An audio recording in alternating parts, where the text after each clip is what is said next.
The phone in my hand turned to ice as my cousin Olivia's text flashed across the screen. "Hey Jamie, just a heads up. Uncle Mark is making a big deal about your minimum wage job at tomorrow's reunion. Maybe sit this one out? Everyone's talking about Greg's promotion to VP anyway." My vision narrowed to a pinpoint, the bustling Seattle coffee shop around me fading into background noise as those words sank in. Before we jump back in, tell us where you're tuning in from, and if this story touches you, make sure you're subscribed, because tomorrow, I've saved something extra special for you. I stared at my laptop screen, where the code for my latest app glowed back at me. 3 years of hustle, of nights spent learning to code while working at the corner grocery store. 3 years of my family's subtle jabs about when I'd get a real job, and wasting my computer science degree. The grocery store job paid my bills while I built something bigger, something they couldn't see or understand. The irony wasn't lost on me. Just yesterday, I'd received the acquisition offer email from TechFusion minus $4. $2 million for my weather prediction application that had quietly amassed over 2 million active users. The contract sat in my messenger bag, unsigned but life-changing. None of them knew. I'd kept my success hidden, partly out of pride and partly because they'd stopped asking years ago. My name is Jamie Chen. I'm 29 years old, and this is the story of how I learned that true success isn't measured by others' validation, but by the quiet satisfaction of proving them wrong without saying a word. I took a deep breath and ordered another coffee, my third that morning. The barista, Miguel, knew me well from my daily visits to this shop where I'd coded for countless hours. "Rough day?" he asked, sliding my usual across the counter. "Family stuff?" I replied, forcing a smile. "The annual reunion is tomorrow."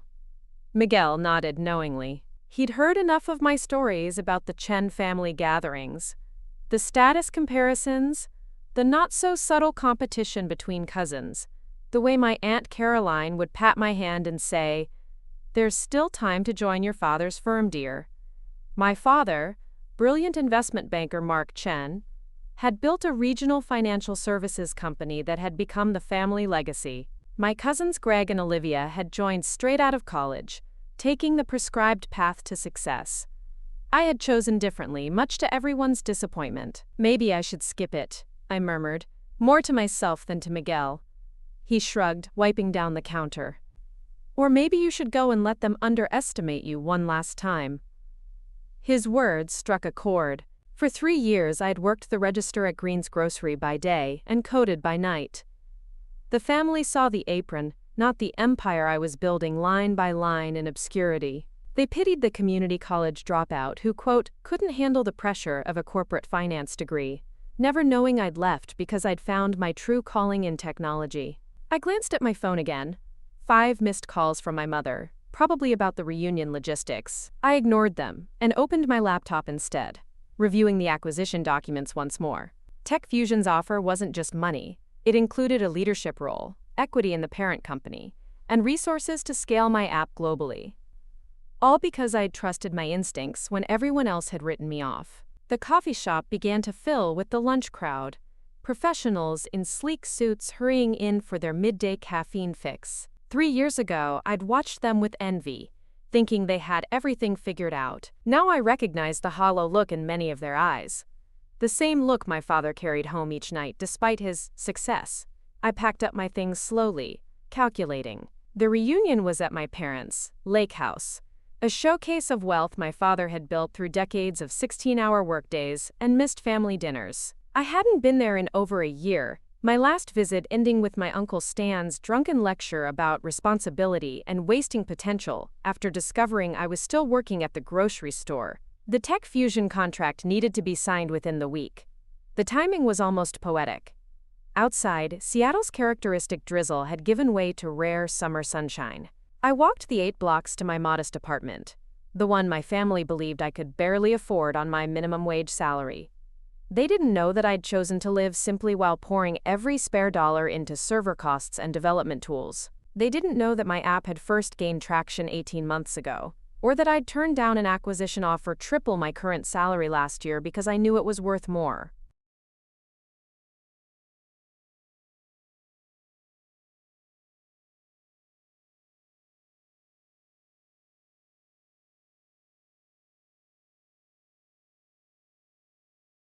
Preparing and narrating this story took us a lot of time, so if you are enjoying it, subscribe to our channel, it means a lot to us. Now back to the story. My apartment was small but intentional. Minimalist furniture, a powerful computer setup, and walls covered in whiteboards filled with code architecture and user flow diagrams. My friend Zoe called it the laboratory, the space where I'd transformed from store clerk to tech founder without anyone noticing. I pulled out my phone and texted Olivia back. "Thanks for the heads up, I'll be there." Her response came immediately. "You sure? Uncle Mark has been extra lately. Something about Greg's department exceeding projections." I smiled to myself. Greg's department had indeed exceeded projections. By implementing the financial tracking algorithm I developed and shared with him last Christmas, when he'd complained about their outdated systems, he'd presented it as his own innovation, never mentioning its source. I didn't mind. I'd given it to him freely, knowing what it was worth, and that he couldn't have created it himself. "I'm sure," I typed back. "Wouldn't miss it." That night, I couldn't sleep. I paced my apartment, rehearsing scenarios in my head. Should I reveal the acquisition at the reunion? Should I stay quiet and let them continue underestimating me? Part of me wanted the validation, the shocked expressions, the stuttered apologies, but another part recognized that seeking their approval still gave them power over me. By morning, I'd made my decision. I dressed carefully in jeans and a simple blouse. Deliberately unremarkable. I left the Tech Fusion contract on my desk, unsigned. Today wouldn't be about paperwork. It would be about closure. The drive to Lake Washington took 40 minutes, each mile bringing back memories of family gatherings past. The subtle comparisons, the hierarchy of success measured in salary and job titles, the way conversation would shift whenever I entered a room, as if discussing real careers might hurt my feelings. My parents' lake house came into view, 6,000 square feet of architectural showcase perched on prime waterfront. 3 luxury cars already lined the circular driveway. I parked my modest Honda between my uncle's Mercedes and Greg's Audi, the contrast almost comical. Taking a deep breath, I grabbed the bottle of wine I'd brought, not the expensive vintage that would have revealed my changed circumstances, but the mid-range label I'd always contributed in previous years. Consistency was key to my plan. "Jamie, you made it!" My mother's voice carried across the lawn as I approached. She hurried over, designer sundress fluttering, concern etched into her carefully maintained features. "We weren't sure you'd come. Your cousin mentioned." Well, you know how Mark can be. "Hi, Mom." I accepted her air kiss, the familiar scent of Chanel enveloping me. "I wouldn't miss the annual Chen showcase."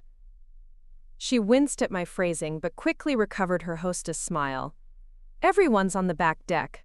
Your father just opened the 82 Bordeaux to celebrate Greg's promotion." Of course he had. The 82 Bordeaux was reserved for significant achievements, a tradition my father had established to mark career milestones. No bottle had ever been opened for me. I followed her through the house, noticing the new art pieces, the subtle upgrades that signaled continued prosperity. Family photos lined the hallway, graduation ceremonies, professional headshots, vacation poses on exotic beaches. I appeared in fewer and fewer as the timeline progressed. The back deck was crowded with the usual suspects. Uncle Mark held court near the grill, gesturing with a tumbler of scotch as he regaled his audience with some financial war story.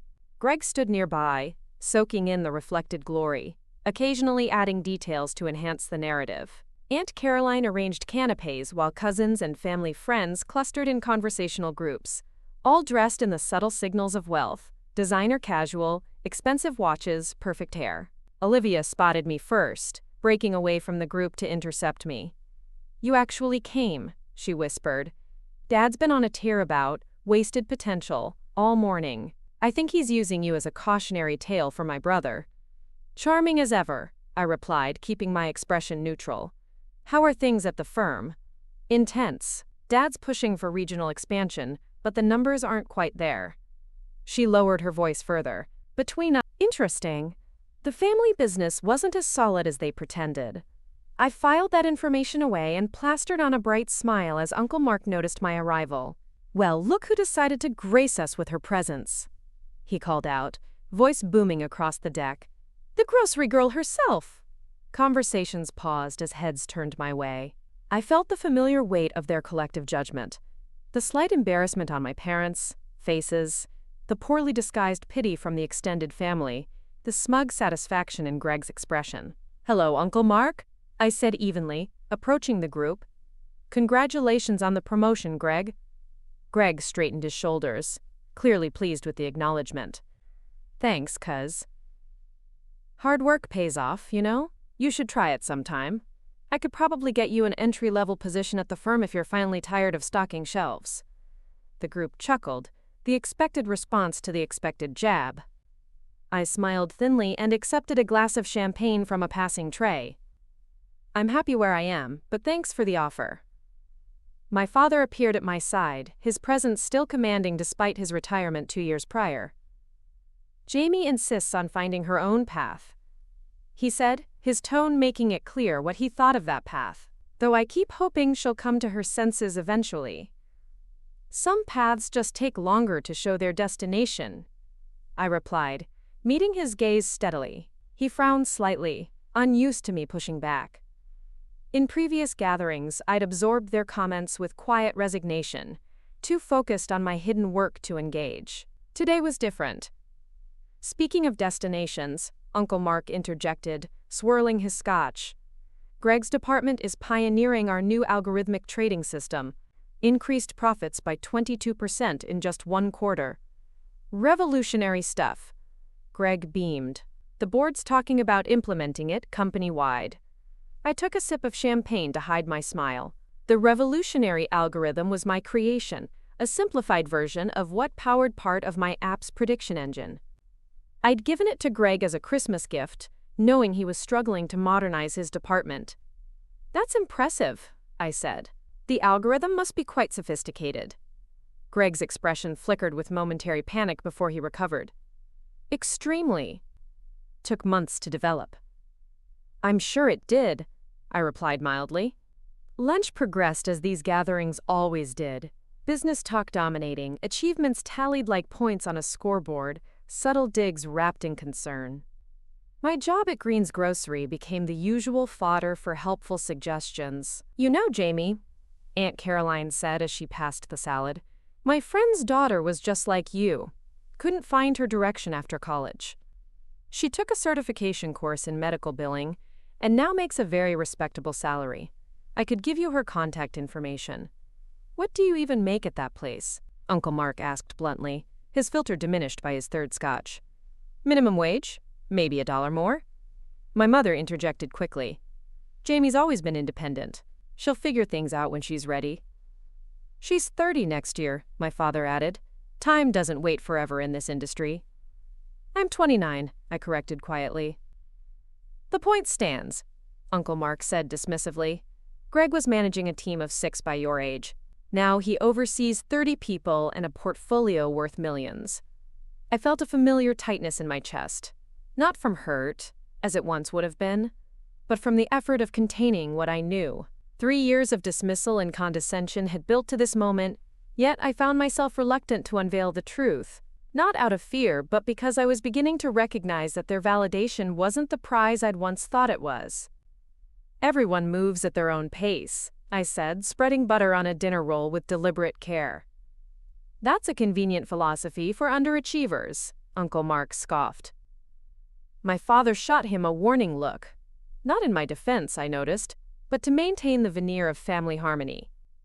The conversation shifted to Olivia's recent business trip to Tokyo, but the undercurrent remained. I was the family disappointment, the cautionary tale, the one who had rejected the prescribed path and paid the price. After lunch, as the group dispersed around the property, I found myself alone on the dock, watching sunlight dance across the lake's surface. Footsteps approached behind me. My father, hands in his pockets, expression unreadable. "You don't make it easy to help you," he said without preamble. I turned to face him. I never asked for help. "That's the problem," he sighed heavily. "Your stubbornness. Your mother and I built all of this. He gestured to the lake house. The view, the trappings of success. So you children would have advantages.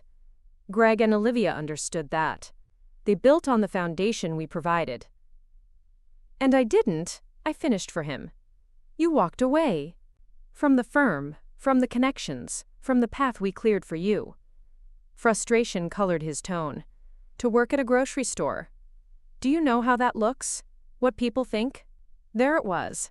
The core of his disappointment.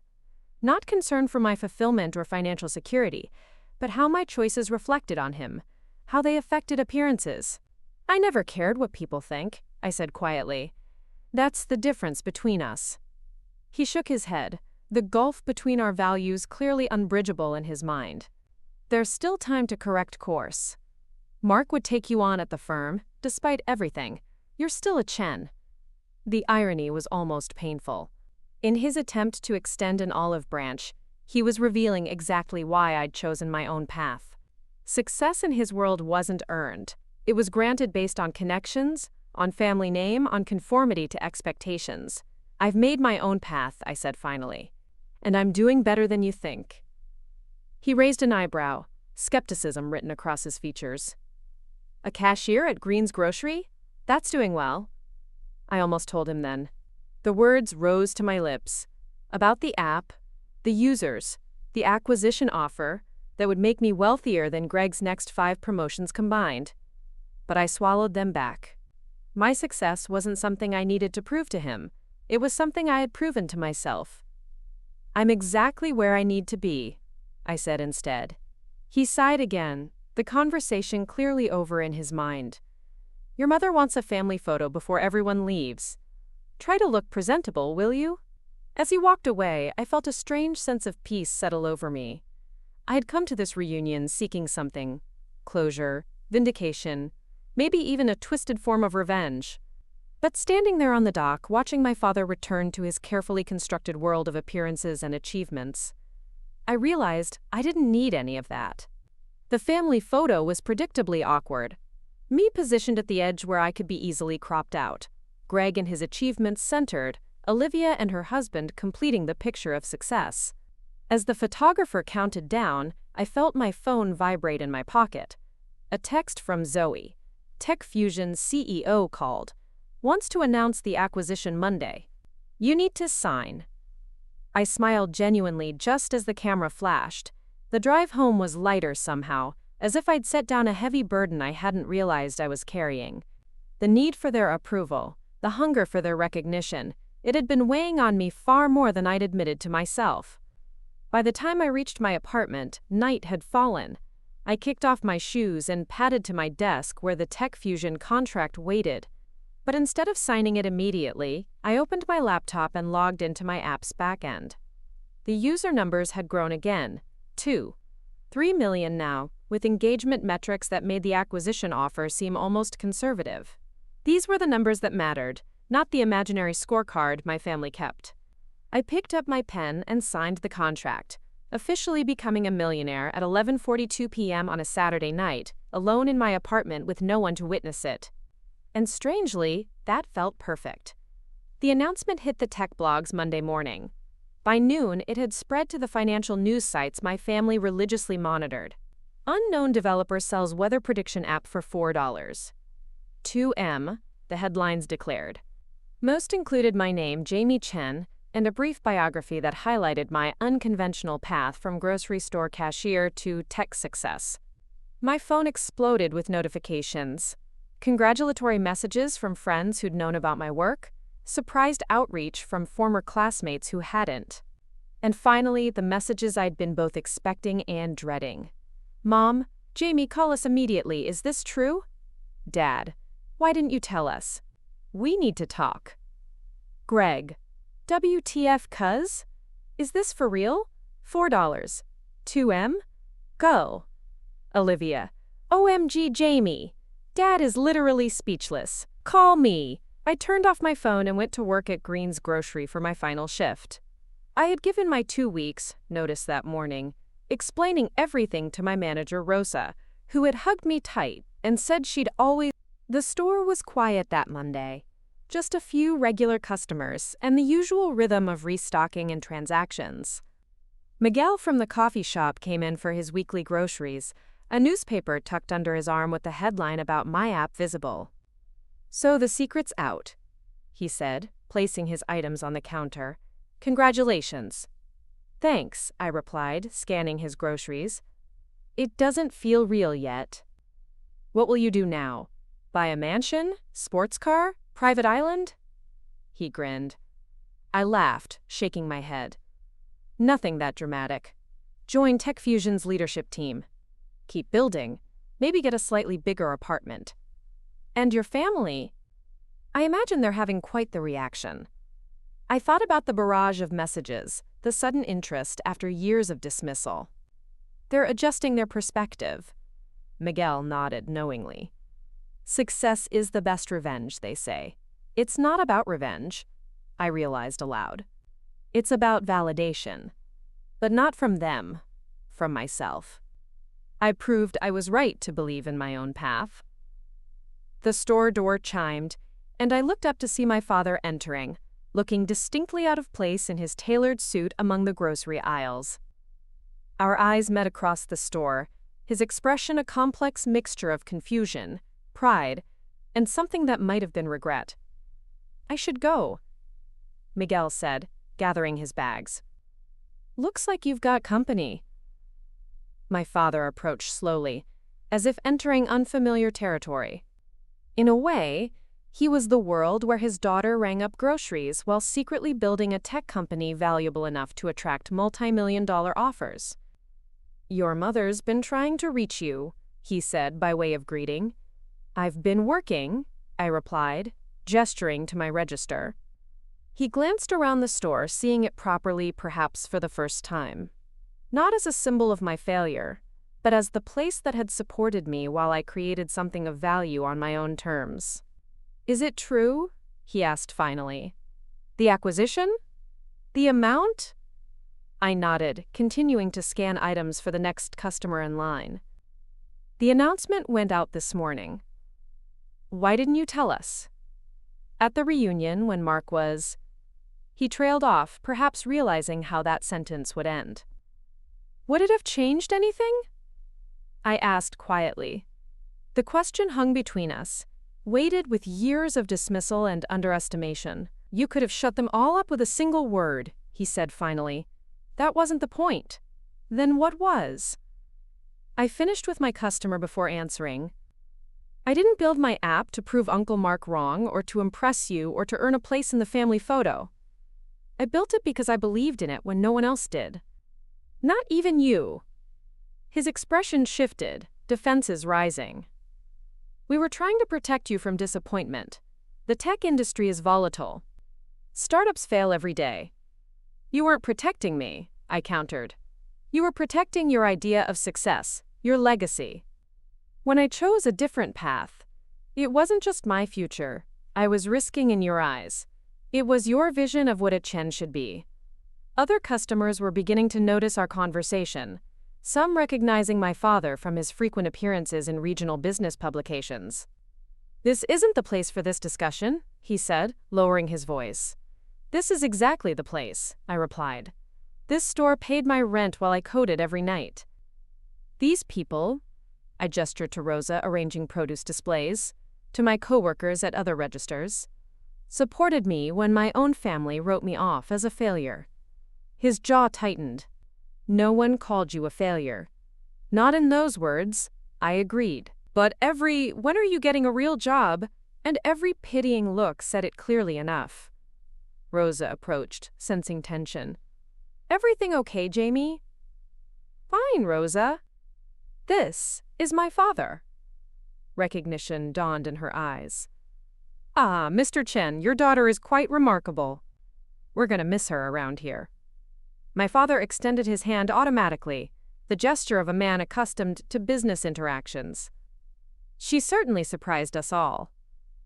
"Not me," Rosa said with a warm smile. "Some people shine no matter where you put them." Jamie's light was always too. Yesterday, I wasn't worth including in Christmas plans. Today, with millions in my bank account and tech industry recognition, I was suddenly worth reconnecting with. "I'm busy this week," I said.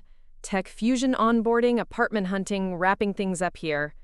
Disappointment flashed across his face, followed quickly by determination. "Next week, then." "You can't avoid the family forever, Jamie." "I'm not avoiding anyone," I replied evenly. "I'm prioritizing the people who believed in me before the headlines." He left shortly after, looking somewhat defeated. I finished my shift feeling oddly light. The confrontation I'd been dreading for years had finally happened, and I had emerged intact, perhaps even stronger. That evening, Zoe came over with takeout and champagne to celebrate. We sat cross-legged on my living room floor, surrounded by empty cartons and future plans. "So your dad just showed up at the grocery store?" she asked, refilling our glasses. "Bold move." "More desperate than bold," I replied. "They're all in damage control mode. Greg, especially. He built his latest promotion on my algorithm, remember?" Zoe snorted. "The irony is delicious. So what now? Are you going to the family celebration dinner?" I considered the question, tracing patterns in the condensation on my glass. "I don't know. Part of me wants to skip it out of spite, but that feels small somehow." "What do you mean?" "Like I'd still be defining my choices in relation to them, just in opposition instead of alignment." Zoe nodded thoughtfully. "So go on your own terms. Set boundaries. Show them the new reality. Which is that you're not the family charity case anymore. You're Jamie Chen, tech innovator and millionaire, who doesn't need their approval but might grant them a place in your life if they earn it." I laughed at her dramatic framing, but the core message resonated. The power dynamic had shifted. I could choose the relationship I wanted with my family moving forward, not from a place of insecurity, but from a position of confidence in my own worth. The next week passed in a whirlwind of transitions. I signed paperwork officially joining Tech Fusion's leadership team. I found a modest but beautiful apartment in a neighborhood I'd always admired. I said goodbye to Green's Grocery, promising to stay in touch with the coworkers who had become friends. And I thought about my family, about the complex web of expectations, disappointments, and conditional approval that had shaped so much of my life. By the time Sunday arrived, the day of my mother's hastily arranged celebration dinner, I had made my decision. I would go, not seeking validation or planning revenge, but simply as myself, a woman who had chosen her own path and succeeded on her own terms. I dressed thoughtfully in clothes that represented my personal style rather than what would impress my family: sleek black jeans, a crisp white button-down, and the vintage leather jacket Zoe had given me last birthday. Professional, but distinctly me, not the Chen family uniform of subtle luxury brands. The drive to my parents' house felt different this time. The imposing gates and circular driveway no longer intimidated me. The house itself, grand and perfectly maintained, seemed smaller somehow, less a symbol of success and more simply a building where my parents lived. Cars lined the driveway, the usual suspects, plus a few I didn't recognize. Word had clearly spread, and the audience for my success story had grown. I took a deep breath and rang the doorbell, centered in a way I hadn't been in years. My mother answered, her face lighting up with a smile that was both genuine and tinged with relief. "Jamie, you came! Everyone's so excited to see you." She embraced me with unusual warmth, ushering me inside where voices spilled from the formal dining room. The table had been extended to its full length, set with the best china and crystal, fresh flowers arranged in elaborate centerpieces. This was the treatment usually reserved for major family milestones: weddings, significant anniversaries, Greg's promotions. Faces turned as I entered, my father rising from his seat at the head of the table, Uncle Mark and Aunt Caroline pausing their conversation, Greg and Olivia watching with expressions I couldn't quite read. But there were others too: business associates of my father's, friends of the family, even a local tech reporter I recognized from his byline photo. "We're all so proud of Jamie's achievement," he began, clearly preparing for a toast. "The Chen family has always valued innovation and entrepreneurship." I sipped my champagne, letting his revisionist history wash over me. In his new narrative, my unconventional path was being reframed as a bold family tradition of risk-taking. My years at the grocery store transformed from family embarrassment to charming origin story. And while we may not have always understood Jamie's methods, he continued, we always believed in her potential. Olivia caught my eye across the table and raised an eyebrow slightly, acknowledging the hypocrisy. At least someone remembered the truth. To Jamie, my father concluded, raising his glass. The newest Chen success story. Glasses raised around the table. To Jamie. As conversation resumed, I found myself approached by various guests, all suddenly fascinated by my journey. How did I come up with the app concept? Was I always interested in technology? What advice would I give to young entrepreneurs? I answered politely but truthfully, not bothering to maintain the fiction that my family had been supportive. When asked about my unconventional career path, I spoke openly about working at Green's Grocery, about coding at night in coffee shops, about believing in my vision when no one else did. But surely your family's business background was an advantage? One of my father's associates pressed. Actually, I replied, I deliberately kept my app development separate from the family business.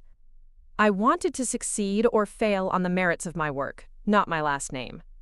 My father, within earshot, winced slightly. Dinner progressed with an undercurrent of tension beneath the celebratory atmosphere. Uncle Mark, uncharacteristically subdued, avoided direct conversation with me. Greg oscillated between overly enthusiastic questions about tech fusion and long silences, when my answers strayed into technical territory he couldn't follow. It was Olivia who finally cut through the pretense, catching me alone by the dessert table. This is all so weird, she said quietly. 2 weeks ago, they were using you as a cautionary tale. Now they're acting like they discovered you. I laughed, despite myself. Family specialties, selective memory and image management. I'm sorry, Jamie, she said, surprising me with her sincerity. I should have stood up for you more. I knew you were working on something, even if I didn't understand what. You were nicer than most, I acknowledged. You at least warned me before the reunions. She smiled ruefully. Small comfort, but I am genuinely happy for you. And maybe a little jealous. Jealous? You're on the partner track at the firm. A firm that's struggling more than anyone admits, she replied, glancing around to ensure we weren't overheard. Dad's leadership style is outdated. Greg's promotion was more about keeping the Chen name in power than actual merit. I thought about the algorithm I'd given Greg, about how quickly he'd claimed it as his own innovation. Have you ever thought about doing something on your own? I asked. Outside the family business? A flash of longing crossed her face before she composed herself. Every day. But I don't have your courage. It's not courage, I told her. It's self-belief. The question isn't whether they think you can succeed. It's whether you think you can. Before she could respond, my mother appeared, linking her arm through mine. Jamie, dear, come meet the Petersons. They're very interested in tech investments. The networking continued, my family positioning themselves as gatekeepers to my success, facilitators of connections they had played no part in creating. I observed it all with detached amusement, no longer wounded by their behavior but simply aware of its transparency. As the evening wound down, guests departed with business cards pressed into my hand and invitations to exclusive events I would once have desperately wanted to attend. My family glowed with reflected prestige, their narrative already solidifying. They had always known I was special, had always supported my unique journey. Finally, only immediate family remained, the practiced smiles fading as exhaustion set in. My father poured himself a scotch at the bar cart, eyeing me with an expression I couldn't quite decipher. Well, he said finally, that was quite a success. I was wrong, he said simply. We were all wrong about your path. It wasn't quite, I'm sorry, but for my father it was significant. I nodded, accepting the closest thing to an apology I was likely to receive. The offer to join the family business still stands. he continued. In fact, with your tech background, you could revolutionize our digital strategy. We could create a new division for you to lead. And there it was. Not true recognition of my independent success, but an attempt to fold it back into the family narrative, to bring me back under the Chen umbrella where my achievements could benefit the collective. I've already accepted the position at Tech Fusion, I reminded him gently. Of course, but perhaps an advisory role? The family name still carries weight in this region. We could open doors for you. I looked at him, really looked at him, and saw not the imposing figure who had dominated my childhood, but simply a man struggling to maintain control of a shifting dynamic. A man who defined himself by his business success and family leadership, now faced with a daughter who had achieved more on her own than under his guidance. Dad, I said carefully, I don't need doors open for me anymore. But thank you for the offer. Disappointment flickered across his face, quickly replaced by a practiced smile. Of course. You've earned your independence. My mother joined us, social mask finally dropped, to reveal genuine exhaustion. Such a lovely evening, she said, collapsing onto the sofa. Jamie, everyone was so impressed. The Richardsons want you to meet their son. He's in venture capital, you know. I suppressed a smile at her immediate pivot to matchmaking. Some things never changed. I'm focusing on my career right now, Mom. Well, networking is important in any industry, she countered. And Christopher Richardson is very handsome. Greg wandered in from the kitchen, nursing a beer. So little cuz, he said, attempting casual friendliness. Any chance you could take a look at some other systems we're running at the firm? Since that algorithm you gave me worked out so well. Ah, there it was. The first direct acknowledgement that my Christmas gift had been the foundation of his recent success. Olivia, entering behind him, rolled her eyes. Subtle, Greg. What? He protested. Jamie's obviously got skills we could use. Family helping family. I studied him. My cousin who had never once asked about my work until it made headlines, who had presented my algorithm as his own innovation.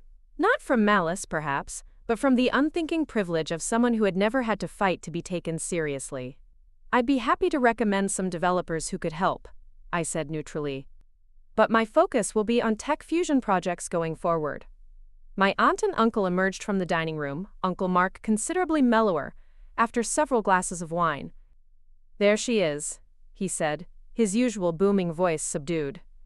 The family genius. The irony of his new tone wasn't lost on me. This was the same man who, 2 weeks earlier, had dismissed my career as a cautionary tale. Now he looked at me with something approaching respect, or at least recognition of my market value. Mark, my aunt chided gently, Jamie must be tired of talking about her success all evening. Let's give her a break. Uncle Mark waved her off. I'm just saying what we're all thinking. She showed us all up, didn't she? Working at that grocery store, keeping secrets. He turned to me with narrowed eyes. Why the secrecy, Jamie? Why not tell the family what you were building? The question hung in the air, unexpectedly direct. The room fell silent, everyone suddenly interested in my answer. I considered deflecting, offering some diplomatic half-truth about focusing on development before marketing. But something about the moment, perhaps the culmination of years of dismissal, perhaps the liberation of no longer needing their approval, pushed me toward honesty. Because you wouldn't have understood it, I said simply, and I didn't want to defend a vision you couldn't see. Uncle Mark frowned. We're not idiots, Jamie. We understand technology investments. It wasn't about intelligence, I clarified. It was about perspective. You all measure success by a very specific yardstick. Titles, salaries, status. My app didn't fit that framework until it had a multi-million-dollar price tag attached. No one answered. The truth was, they never had. I didn't tell you because I didn't need the judgment, I continued. I believed in what I was building enough to work a job you all looked down on while I brought it to life. And now that it's successful by your standards, suddenly everyone wants to claim connection to it. My mother looked stricken. Jamie, we've always wanted you to succeed. On your terms, I finished for her. Following the path you approved of. Greg shifted uncomfortably. Look, we can all admit we underestimated you. But that's in the past now. You've proven yourself. Can't we just celebrate and move forward? His question was earnest, and I realized that for him, for all of them, my success had essentially erased the years of dismissal. They genuinely didn't understand why I might still harbor any resentment. In their minds, their current acceptance neutralized their past rejection. I'd like that, I said finally, moving forward, but with clear eyes about where we've been. Olivia raised her wine glass. To clear eyes and fresh starts then. The others joined the impromptu toast, perhaps relieved to have a ritualistic way to acknowledge the tension, without diving deeper into uncomfortable truths. As glasses clinked, I felt a subtle shift. Not a complete transformation of family dynamics built over decades, but the first tremors of change. Later, as I prepared to leave, my father walked me to my car. The night air was cool, stars visible above, despite the ambient light of the wealthy neighborhood. You know, he said, hands in his pockets, I've been thinking about what you said inside. About us never asking about your work. I waited, keys in hand. I'm asking now, he continued. Tell me about your app, how you built it. What made you believe in it when no one else did? The request surprised me, not just the question itself, but the genuine curiosity behind it. For a moment, I wondered if it was simply another attempt to reclaim authority through understanding. But something in his expression suggested otherwise. It's a long story, I said. I've got time.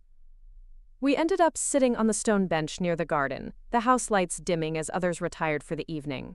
I explained the genesis of my weather prediction algorithm, how it had started as a personal project during my community college days, how I'd recognized its potential when standard forecasting failed during a major storm.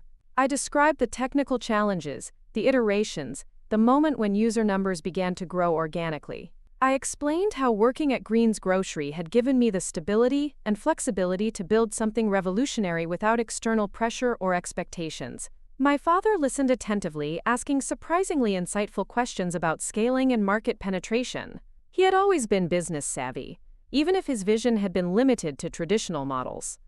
You know, he said finally, when I started the firm, your grandfather told me I was making a mistake. He wanted me to join his law practice, follow the path he'd laid out. This was news to me. The family narrative had always positioned my father as the golden child who had expanded the Chen empire from law into finance. What changed his mind? I asked. Success, my father admitted with a wry smile. Once the firm took off, he revised history, claimed he'd always seen my potential.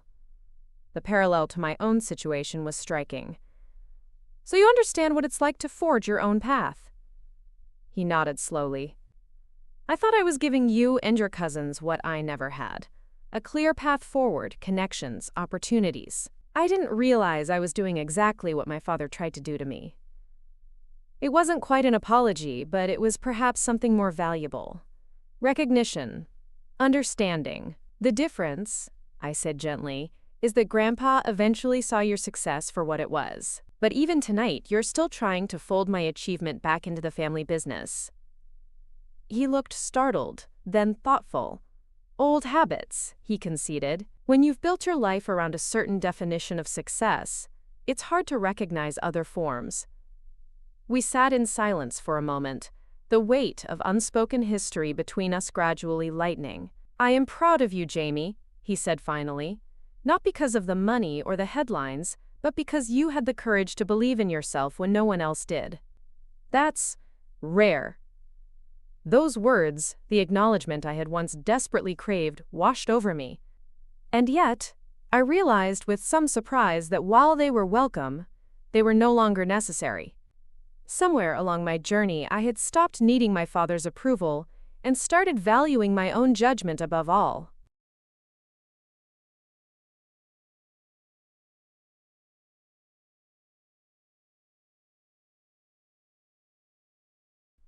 Thank you, I said simply. That means something, coming from you. As I drove home that night, I reflected on the evening's revelations. My family's sudden interest in my work was transparently tied to my financial success, yet there were glimmers of genuine reflection. From Olivia's acknowledgement of her silence, to my father's late-night confession about his own rebellious path. People could change, but rarely overnight, and rarely without the motivation of consequences. My success had forced a reckoning, but true transformation would take time, if it came at all. The next morning, I began my first official day at Tech Fusion. The corporate headquarters occupied the top floors of a downtown skyscraper, all glass and steel, and breathtaking views. My new office, spacious and corner-positioned, reflected my senior role in the company. As I arranged a few personal items on my desk, my phone chimed with a message from Olivia. "Lunch soon? Just us. I have questions about starting something on my own." I smiled, typing back a quick agreement. Perhaps the ripples of change would spread in unexpected ways. The first weeks at Tech Fusion passed in a blur of onboarding meetings, strategic planning, and integration challenges. My app, now part of a larger ecosystem, was being scaled globally.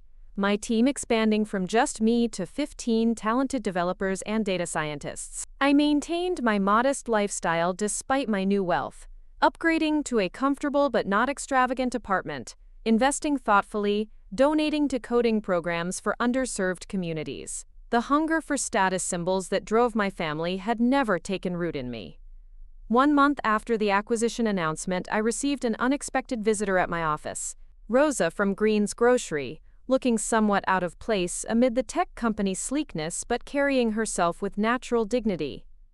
"Rosa," I exclaimed, rushing to hug her. "What brings you here?"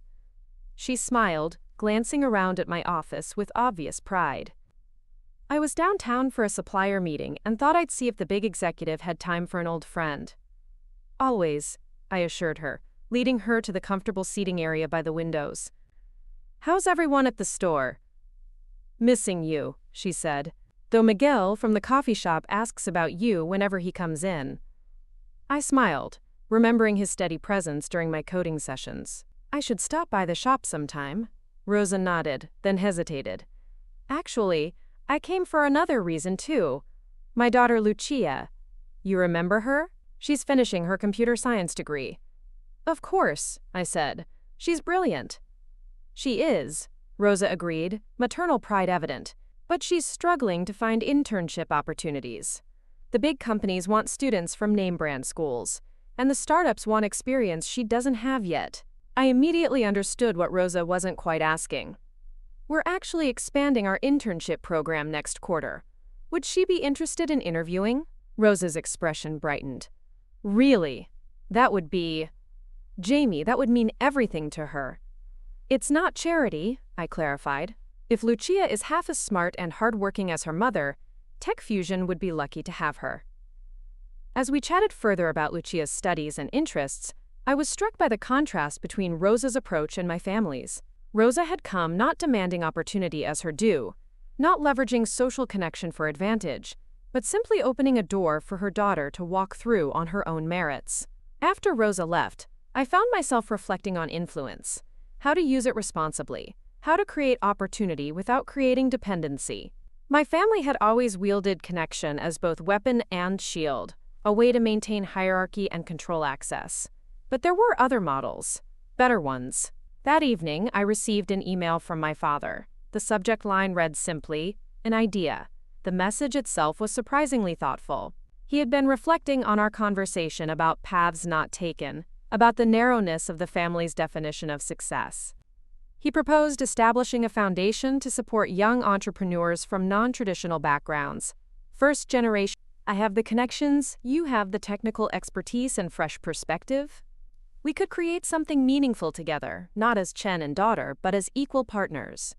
I read the email twice, searching for the hidden agenda, the attempt to reclaim authority. But the proposal seemed genuine. A recognition of both his strengths and limitations, an acknowledgement of my expertise, a project that would value my input rather than subsume my identity. It wasn't perfect. The old dynamics wouldn't disappear overnight. But it was a beginning. A path toward a relationship built on mutual respect rather than obligation and expectation. I replied simply, "Let's discuss it. Coffee next week?"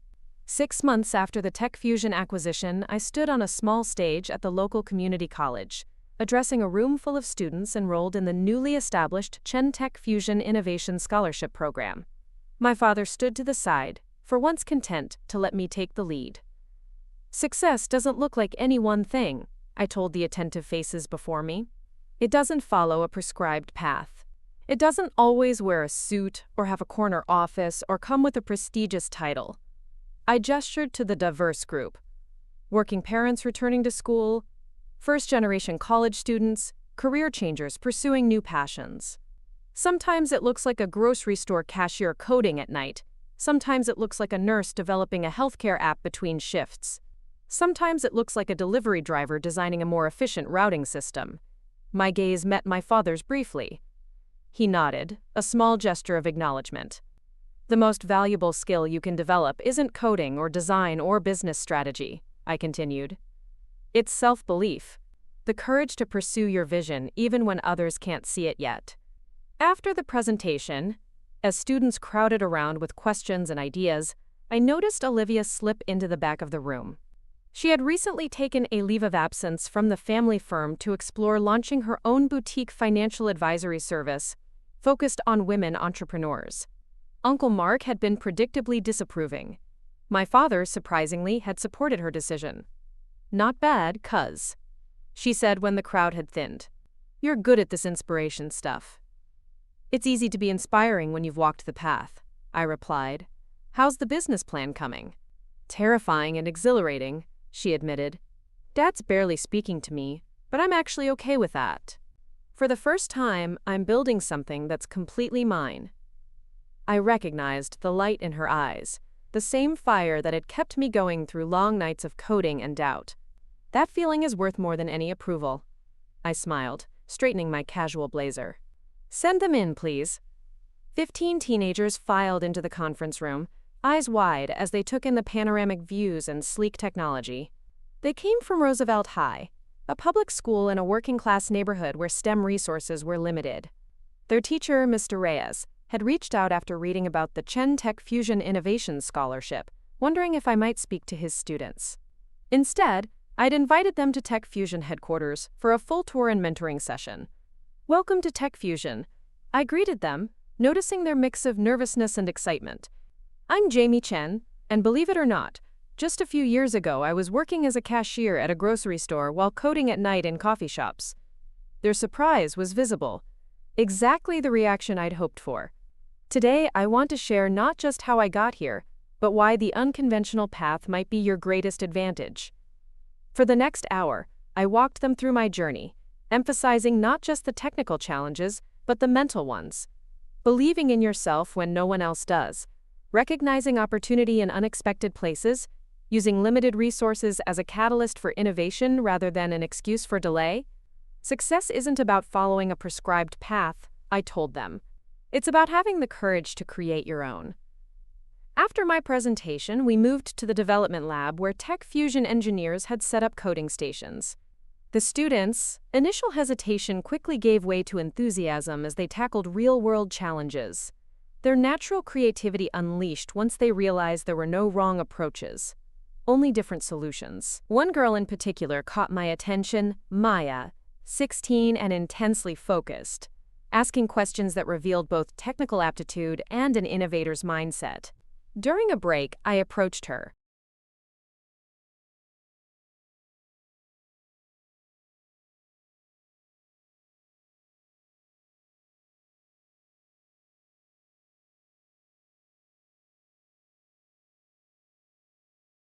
"That was an interesting solution to the navigation problem," I said.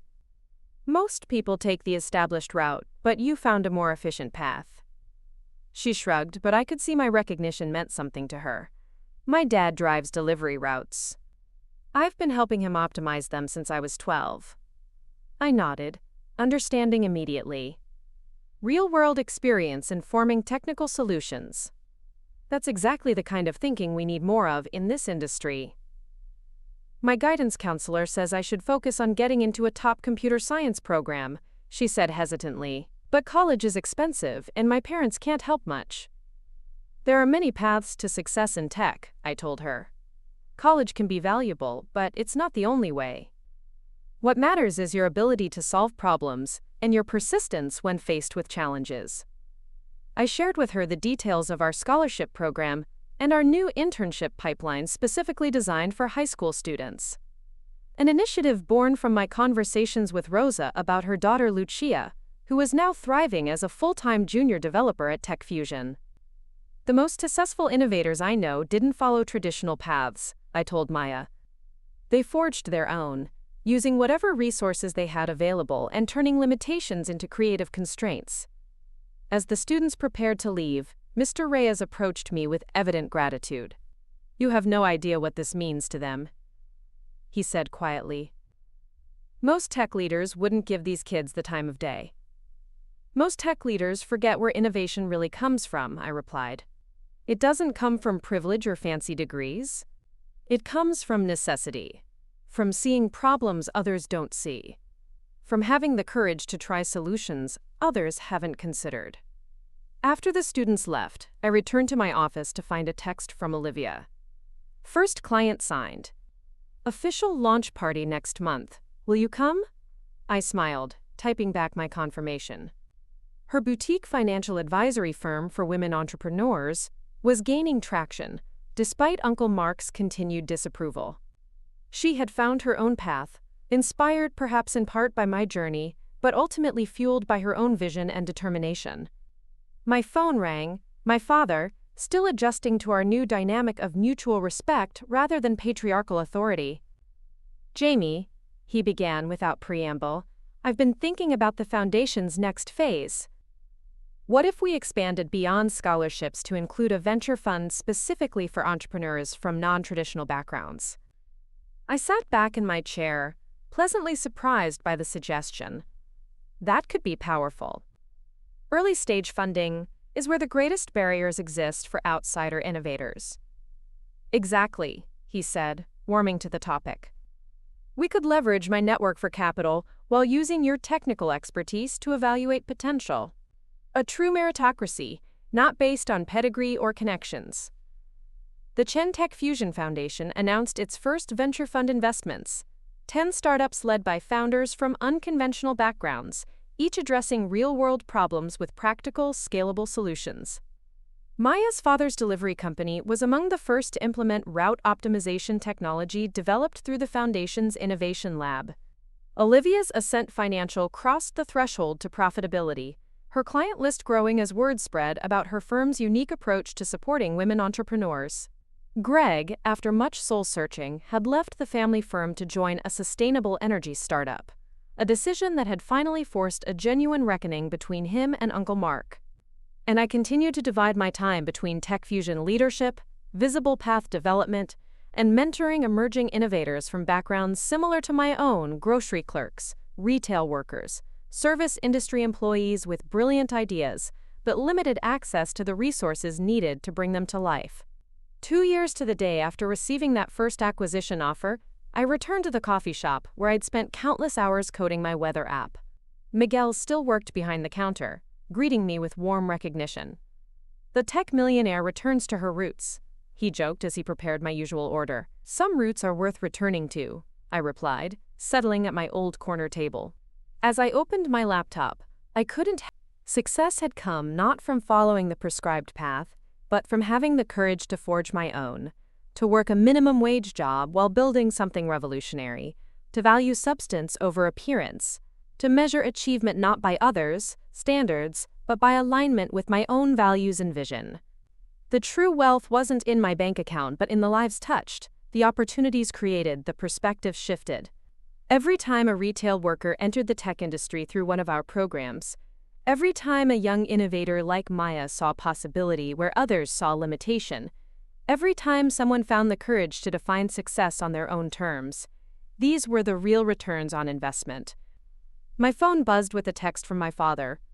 "Venture Fund Council meeting tomorrow. Your perspective on the healthcare startup applicants would be valuable." I smiled at the request. Not a command disguised as an invitation, as it once would have been, but a genuine recognition of my expertise and insight. Our relationship had evolved into something I could never have imagined during those years of dismissal and disappointment. A partnership of equals, each bringing different strengths to shared goals. As I sipped my coffee, watching the bustling city through the cafe window, I thought about the many forms of minimum wage. Not just the hourly pay that had sustained me while I built my dream, but the minimum recognition, the minimum support, the minimum belief that so many innovators receive while developing ideas that could change the world. The greatest barrier to human potential isn't lack of ability, but lack of opportunity. Lack of resources, lack of visibility, lack of validation for unconventional paths. My family had withheld that validation, seeing only limitation where there was potential, measuring my worth by standards that missed the true value of what I was creating. But in that limitation, I had found my greatest strength, the determination to prove not that they were wrong, but that I was right to believe in my own vision, my own path, my own definition of success. The journey from minimum wage to maximum impact wasn't about money or status or proving critics wrong. It was about the courage to remain true to your own vision when no one else can see it, the persistence to build something meaningful despite limited resources, the integrity to define success by impact rather than income. True wealth isn't measured in dollars but in alignment. The harmony between who you are and what you do, the congruence between your values and your actions, the satisfaction of creating something that serves not just your own interests but the greater good. If you're working that minimum wage job while building your dream on the side, if you're facing judgment from those who can't see your vision, if you're questioning whether the unconventional path is worth the struggle, remember that today's limitation may be tomorrow's foundation, that true innovation often comes from unexpected places, that the courage to define success on your own terms is perhaps the greatest success of all. The minimum wage they mock today may lead to the maximum impact they never imagined possible. But the real triumph isn't proving critics wrong, it's proving yourself right. Up next, you've got 2 more standout stories right on your screen. If this one hit the mark, you won't want to pass these up. Just click and check them out. And don't forget to subscribe and turn on the notification bell so you don't miss any upload from us.